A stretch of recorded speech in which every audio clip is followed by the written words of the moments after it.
उसके बाद शाम को रोज ने अपने सारे फ्रेंड्स को घर पर बुलाया। वो सब बैठे हुए थे। तो रोज ने कहा, आज तुम सब के लिए एक बहुत बड़ा सरप्राइज है। हम सारे यहाँ पर बहुत सालों बाद इकट्ठे हुए हैं। जेनी ने कहा, रोज, वैसे आज के दिन तुमने हमें यहाँ पर क्यों बुलाया है? रोज ने कहा, चलो अब मैं तुम लोगों को एक सरप्राइज देने लगी हूँ। तुम्हारे सब सवालों के जवाब मिल जाएंगे। उसके बाद रोज ने कहा, नैन्सी, अब तुम बाहर आ सकती हो। जब नैन्सी बाहर आई तो वो सब नैन्सी को देखकर रोने लग गए। लीसा ने कहा, कितना अच्छा होता ना कि यहाँ पर टाइहंग और चाइनवो भी होते। जेनी ने कहा, लीसा, कि तुम्हें याद नहीं है कि चाइनवो और वी की तो लड़ाई हो गई थी पिछले साल, तो इस वजह से वो यहाँ पर नहीं आए। जीसो ने कहा, इन सब बातों को छोड़ो, हम लोगों को बस ये खुश होना चाहिए कि नैन्सी जिंदा है। आयु ने कहा, मुझे तो यकीन ही नहीं आ रहा कि नैन्सी जिंदा है। नैन्सी, हम तुम्हें इस तरह देखकर बहुत खुश हैं। जिन ने कहा, कितना अच्छा होता ना कि यहाँ पर जंगकुक भी होता। नैन्सी ने कहा, रोज, ये तो उसी लड़के की बात कर रहा है, क्या वो हमारा दोस्त है? रोज ने कहा, हाँ, वो हमारा दोस्त था। नैन्सी ने कहा, दोस्त था? क्या मतलब? जिन ने कहा, नैन्सी, तुम्हारे एक्सीडेंट के 4 साल बाद, अभी 1 साल पहले, जंगकुक की ब्रेन ट्यूमर की वजह से डेथ हो गई है। ये सब कुछ सुनकर नैन्सी की आंखों में आंसू भर आए।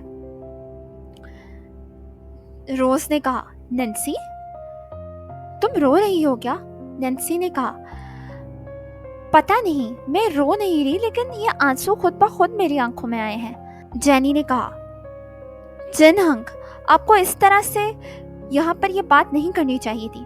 हम सब बहुत मुश्किलों से जंगकुक को भूले हैं और आज फिर आपने उसका जिक्र किया है। हमें अब उसको भूल जाना चाहिए। इस बात को 1 साल हो चुका है। जाने वाले चले जाते हैं, हम सबको इस दुनिया से एक न एक दिन जाना है। नैन्सी ने रोज से कहा, रोज, तुमने मुझे पहले क्यों नहीं बताया कि उस लड़के की डेथ हो चुकी है? रोज ने कहा, क्योंकि अब ये सब कुछ तुम्हें बताने का कोई फायदा नहीं है, इस वजह से मैंने तुम्हें ये नहीं बताया। इसके बाद सब लोग बहुत उदास हो गए और वो पार्टी छोड़कर चले गए। रोज ने कहा, जिनहंग, ये सब कुछ आपकी वजह से हुआ है। आपको इस तरह जंगकुक का जिक्र नहीं करना चाहिए था। सारी पार्टी खराब हो गई है। उसके बाद जिन भी वहां से उदास होकर चला गया। उसके बाद रोज ने कहा, नैन्सी, अब तुम्हें आराम करना चाहिए, बहुत रात हो गई है। हम इस बारे में कल बात करेंगे। ये कहकर रोज अपने कमरे में चली गई। नैन्सी को नींद नहीं आ रही थी, इसलिए उसने सोचा कि उसको थोड़ी देर बाहर जाकर वॉक करनी चाहिए। नैन्सी थोड़ी देर बाहर गई और रोड पर वॉक करना शुरू हो गई। उस वक्त बहुत अंधेरा था। अचानक नैन्सी को अपनी आंखों के सामने उस काले अंधेरे में किसी बंदे का साया नजर आया और वो साया आहिस्ता आहिस्ता उसके करीब आ रहा था। नैन्सी ने पूछा, कौन है वहां पे? तो उसने देखा कि एक ब्लैक हैट पहने हुए और एक ब्लैक कोट पहने हुए एक लंबा शख्स वहां पर आया। नैन्सी ने उस बंदे से पूछा कि तुम कौन हो? उस बंदे ने कहा, हाय यंग लेडी, तुम बहुत डिप्रेस लग रही हो। नैन्सी ने कहा, हाँ, मैं पूरे 4 साल बाद उठी हूँ और मैं अपनी मेमोरी भी लॉस्ट कर चुकी हूँ और मुझे ऐसा लगता है कि पास्ट में मेरे साथ बहुत बुरा हो चुका है। ये सब कुछ सोच सोच कर मुझे बहुत ज़्यादा डिप्रेशन हो रहा है। उस आदमी ने कहा, तो क्या तुम पास्ट में जाना चाहती हो? नैन्सी ने कहा, हाँ लेकिन ये इम्पॉसिबल है। उस आदमी ने कहा, कैसा हो कि अगर मैं तुम्हें पास्ट में जाने का एक मौका दूं और तुम अपने उस खराब पास्ट को दोबारा से सही कर सको? नैन्सी ने कहा, ऑफ कोर्स, अगर मुझे ये चांस मिलेगा तो मैं सब कुछ ठीक करूंगी। उस आदमी ने कहा, ठीक है, फिर मैं तुम्हें पास्ट में जाने का एक चांस देता हूँ। नैन्सी ने कहा, सॉरी, मैं समझी नहीं आप क्या कहना चाह रहे हैं। उस आदमी ने नैन्सी के सर पे अपना हाथ रखा और उसके हाथ से एक वाइट कलर की रोशनी निकली। नैन्सी ने कहा, ये क्या हो रहा है? उसके बाद नैन्सी को अपने सामने एक टाइम ट्रैवल नजर आया। उस आदमी ने नैन्सी से कहा कि अपनी आंखें बंद कर लो और 10 सेकंड्स के बाद अपनी आंखें खोलना। तुम्हें समझ आ रही है ना कि मैं क्या कह रहा हूँ? नैन्सी ने कहा, ठीक है।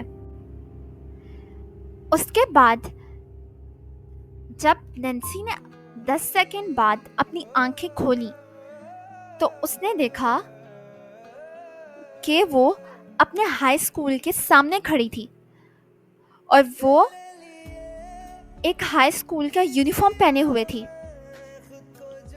साइड पे उसने एक लड़की से पूछा, क्या आप मुझे बता सकती हो ये कौन सा साल है? तो उस लड़की ने कहा कि ये 2019 चल रहा है। ये सब कुछ सुनकर नैन्सी हैरान हो गई क्योंकि 2019 में वो हाई स्कूल में थी और उसका एक्सीडेंट 2020 में हुआ था। मतलब कि वो पास्ट में पहुंच गई थी अपने एक्सीडेंट होने से 1 साल पहले। और अब उसको समझ आ चुका था कि उस आदमी ने, उस काले कोट वाले आदमी ने उसको पास्ट में भेज दिया है। उसको यकीन नहीं आ रहा था कि वो पास्ट में पहुंच चुकी है और अब नैन्सी ने इरादा कर लिया था कि अब वो ठीक करके ही वापस जाएगी। ओके गाइस, मुझे उम्मीद है कि आपको आज की एपिसोड अच्छी लगी होगी और अगर आपको ये मेरी सीरीज़ विदाउट यू पसंद आ रही है तो आप नीचे कमेंट सेक्शन में बताएं कि आपको स्टोरी कैसी लगी। ये स्टोरी पास्ट और फ्यूचर पर बेस्ड है और आई होप सो कि आपको ये पसंद आएगी। So enjoy the video.